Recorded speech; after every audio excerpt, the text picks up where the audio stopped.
12시 많은 참여 바랍니다.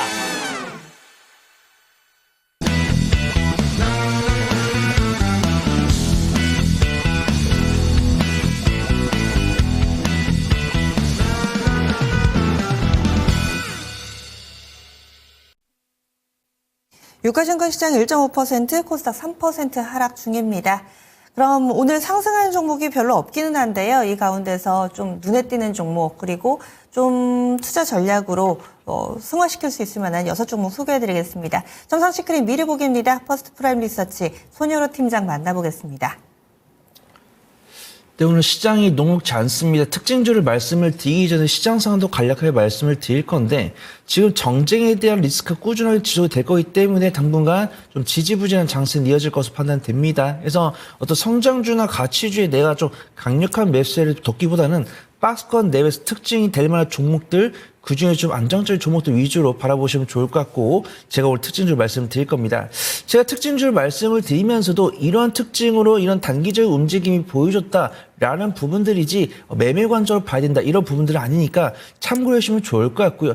혹시 세부적으로 이 종목들은 좀 관심 있어 보인다 혹은 이런 정쟁 리스크가 좀 시장에 반영이 충분히 됐을 때는 이런 섹터들이 주목을 받을 것 같다라고 판단되는 부분들은 2부에서 말씀드릴 거니까 2부에서 뵀으면 좋겠습니다. 첫 번째로 준비한 특징주는 IMBC입니다. YT라든가 KNN 등 다양한 언론사들이 강세를 보이고 있는데 그중에서도 IMBC가 좀 독보적인 강세를 보여주고 있습니다. 그래서 최근에 정말 저번 주 화요일부터 정말 주말까지도 뉴스를 이렇게 달고 산 적이 없었는데 정말 좀 관심이 많아졌고 식사를 하다 보면 다들 이야기를 하시더라고요. 그중에서도 가장 밀접되고 빠르게 생생하게 정보를 정했다라고 평가하는 IMBC가 6일 연속 시청률 1등을 기록을 하면서 어떤 실적 개선에 대한 기대감 혹은 어떤 정치 테마에 대한 낙수 효과로 강세를 보이는 모습들입니다.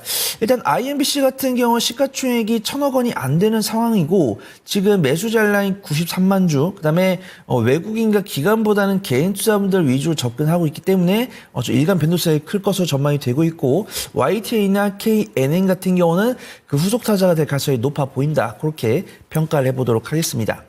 두 번째로는 바이든셀입니다. 오늘 특징주들이 보통 다 이제 정치와 관련이 있는 종목들이 대부분 특징주인데 그중에서 개별 이슈로 상승한 종목이다라고 평가됩니다.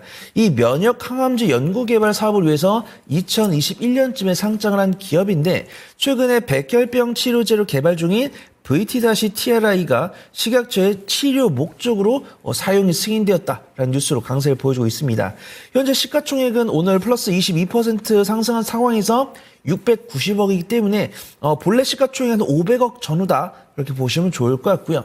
외국인과 기관보다는 개인 투자분들을 위주로 접근하고 있기 때문에 어려운 장세 속에서 개별 뉴스 주목을 통한 단기적 슈팅이 아닌가 그렇게 평가를 해보도록 하겠습니다. 세 번째로는 써니전자입니다. 그래서 지금 이 언론 정쟁을 중개하고 있는 기업이 있고 그다음에 야권과 여권의 어떤 차기 대선주가 될 가능성이 있는 인물들 관련주들이 좀 강세를 보이고 있어요. 그래서 써니전자 같은 경우 시가총액이 작으면서도 단기적인 변동성을 보여주고 있고 안랩 같은 경우는 탄탄한 본업을 통해서 안정적 실적을 보여주고 있으면서도 일간 변동성 작은 편입니다. 그래서 변동성을 선호하신 분들께는 써니전자가 괜찮을 것 같고 변동성을 선호하지 않으신 분들은 안랩이 중요한데 일단 오늘 시세가 나왔고 사실 특징주를 준비할 때까지는 써니전자 상한가였는데 상한가 풀리는 모습이고 안랩 같은 경우도 윗꼬리가 달려있기 때문에 지금 안철수 의원이 이 탄핵 투표할 때 유일하게 이제 여당 측에서는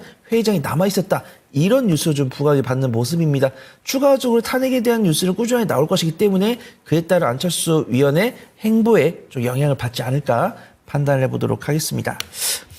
다음 종목 한국선제인데 이 한국선제가 오늘 강세를 보인 뉴스를 찾아보면은 만호제강과 협력을 하기로 했고 이제 만호제강의 지분을 획득을 했거든요.